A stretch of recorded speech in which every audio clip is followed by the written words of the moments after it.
ಎರಡನೇದು very important ಹೆಸರು ಕೃಷ್ಣ ಬೈರೇಗೌಡರು. ಕಾಂಗ್ರೆಸ್ನಲ್ಲೇ ಸತತವಾಗಿ 3 ಬಾರಿ ಸಚಿವರಾಗಿದ್ದಂಥವ್ರು. ಸಿದ್ದರಾಮಯ್ಯನವರ ಮೊದಲ ಅವಧಿಯ ಸರ್ಕಾರ ಏನಿತ್ತು, ಹೌದು, ಆ ಸರ್ಕಾರದ ಸಂದರ್ಭದಲ್ಲಿ ಪೂರ್ಣಾವಧಿ ಸಚಿವ 13ರಿಂದ 18. ಕುಮಾರಸ್ವಾಮಿ ಅವರ ಸರ್ಕಾರದಲ್ಲೂ ಸಚಿವ. ಜೊತೆಗೆ DK ಶಿವಕುಮಾರ್ ಅವರ ಸಿದ್ದರಾಮಯ್ಯನವರ ರಿಟರ್ನ್ ಅಗೇನ್ 2ನೇ ಅವಧಿಯಲ್ಲೂ ಸಚಿವ. DK ಶಿವಕುಮಾರ್ ಅವರ ಮೊದಲ ಅವಧಿಯಲ್ಲೂ ಕೂಡ ಈಗ ಕೃಷ್ಣ ಬೈರೇಗೌಡರು ಸಚಿವರಾಗಿದ್ದಾರೆ. ಇವರ ವಿರುದ್ಧ ಇರತಕ್ಕಂತಹ ಪ್ರಮುಖವಾದಂತಹ ಆಕ್ಷೇಪ, ಇದು ನಾವು ಹೇಳ್ತಾ ಇರುವಂತದ್ದಲ್ಲ. ಕಾರ್ಯಕರ್ತರು ಕೃಷ್ಣ ಬೈರೇಗೌಡರು ಯಾಕ್ರಿ ಹಿಂಗ್ ಮಾಡಿದ್ರಿ ಅಂತ ನಮ್ಮ ಹತ್ರ ಕೇಳದಿದ್ರೆ ಇದು ನಮ್ಮ ಆರೋಪಗಳಲ್ಲ, ಇದು ಕಾರ್ಯಕರ್ತರ ಆರೋಪಗಳು. ಕಾರ್ಯಕರ್ತರು ಬರೆದಿರುವಂತಹ ಪತ್ರದಲ್ಲಿ ಕೃಷ್ಣ ಬೈರೇಗೌಡರ ಹೆಸರಿನ ಮೇಲೆ ಒಂದು 4-5 ವಾಕ್ಯಗಳ ದೊಡ್ಡ ಪ್ಯಾರಾನೆ ಬರೆದು ಹಾಕ್ಬಿಟ್ಟಿದ್ದಾರೆ ಕಾರ್ಯಕರ್ತರು.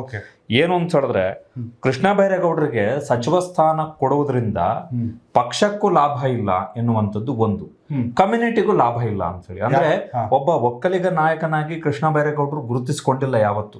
ಅವ್ರದ್ದೊಂಥರ ಎಲೈಟ್ ರಾಜಕಾರಣ, ಅಮೆರಿಕ ಸ್ಟೈಲ್ ಆಫ್ ಪಾಲಿಟಿಕ್ಸ್ ಅವ್ರದ್ದು.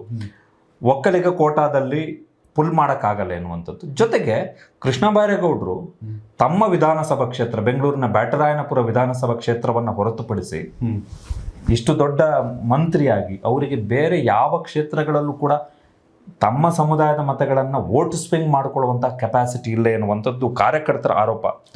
ಜೊತೆಗೆ ಹಿರಿಯ ಒಕ್ಕಲಿಗ ಕಾಂಗ್ರೆಸ್ನ ಶಾಸಕರು, ಅದು ಎಂ ಕೃಷ್ಣಪ್ಪ ಇರ್ಬೋದು, ಇತರರು ಇರ್ಬೋದು, ಅಂತಹ ಹಿರಿಯ ಶಾಸಕರನ್ನ ಕಡೆಗಣಿಸಿ ಪದೇ ಪದೇ ಕೃಷ್ಣ ಬೈರೇಗೌಡರಿಗೆ ಯಾಕೆ ಮಣೆ ಹಾಕ್ತಿದ್ದಾರೆ ಎನ್ನುವಂತಹ ಪ್ರಶ್ನೆಯನ್ನ ಕಾರ್ಯಕರ್ತರು ಕೇಳಿದ್ದಾರೆ. ಹೀಗಾಗಿ ಸತತವಾಗಿ ಸಚಿವರಾಗಿರುವಂತಹ ಕೃಷ್ಣ ಬೈರೇಗೌಡರು ಅವರನ್ನ ಕೈ ಬಿಡಬೇಕು ಎನ್ನುವಂಥದ್ದು ಕಾರ್ಯಕರ್ತರು ರಾಹುಲ್ ಗಾಂಧಿಯ ಮೇಲೆ ಹಾಕಿರುವಂತಹ ಒತ್ತಡ.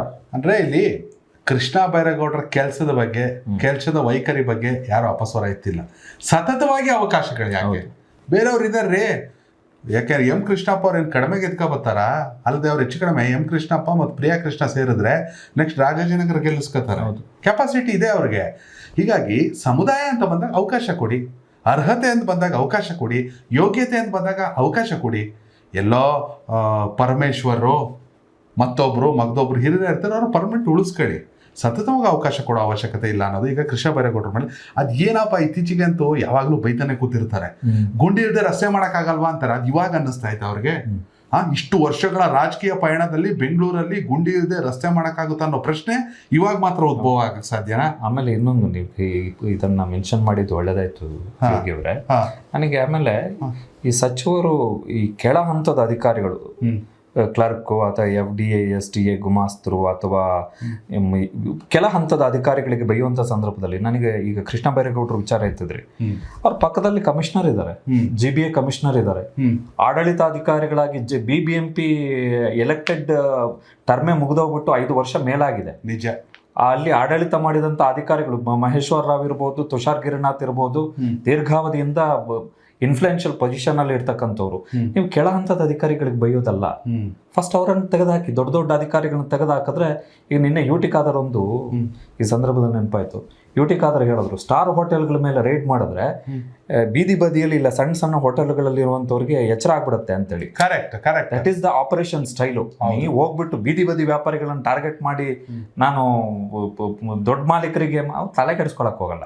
ಸೊ ಅಧಿಕಾರಿಗಳ ವಿಚಾರಕ್ಕೆ ಬಂದಂಗೆ ನೀವು ಗುಂಡಿ ವಿಚಾರ ಹೇಳಿದ್ರಿ, ನೀವು ಬೈಬೇಕಾಗಿರುವಂಥದ್ದು ನಿಮ್ಮ ಕೆಳ ಹಂತದ ಅಧಿಕಾರಿಗಳಿಗೆಲ್ಲ. ನಿಮ್ಮ ಪಕ್ಕದಲ್ಲಿ ಇಬ್ರು ಕೂರಿಸ್ಕೊಂಡಿದ್ರಲ್ಲ ಆ ಕಡೆ ಈ ಕಡೆ, ಫಸ್ಟ್ ಅವ್ರಿಗೆ ಕೇಳಬೇಕು, ನೀನು ಏನಪ್ಪ ಅಂತ. ನೀವು ಹೇಳಿದ್ ನನಗೂ ಎಷ್ಟು ಚೆನ್ನಾಗಿ ಅನಿಸ್ತಿದೆ ಅಂದ್ರೆ, ಎಸ್, ಫುಟ್ಪಾತ್ ತೆರವು ಕಾರ್ಯಾಚರಣೆ ಒಂದು ಕಾರಣವನ್ನ ಕೊಟ್ಟರು, ಸುಪ್ರೀಂ ಕೋರ್ಟ್ ಆದೇಶ, ಅಪಘಾತಗಳಾಗುತ್ತೆ, ಜೀವದ ಲೆಕ್ಕ, ಹಿಂಗೆ ಓಕೆ.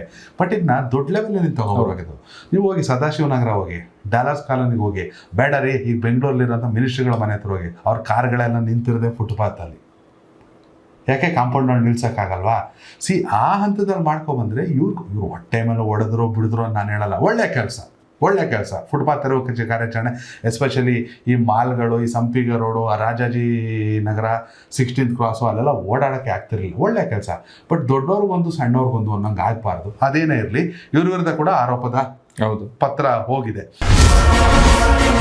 ಕನೆಕ್ಟ್ ಕರ್ನಾಟಕ, ಇದು ನಿಮ್ಮ ನೆಟ್ವರ್ಕ್.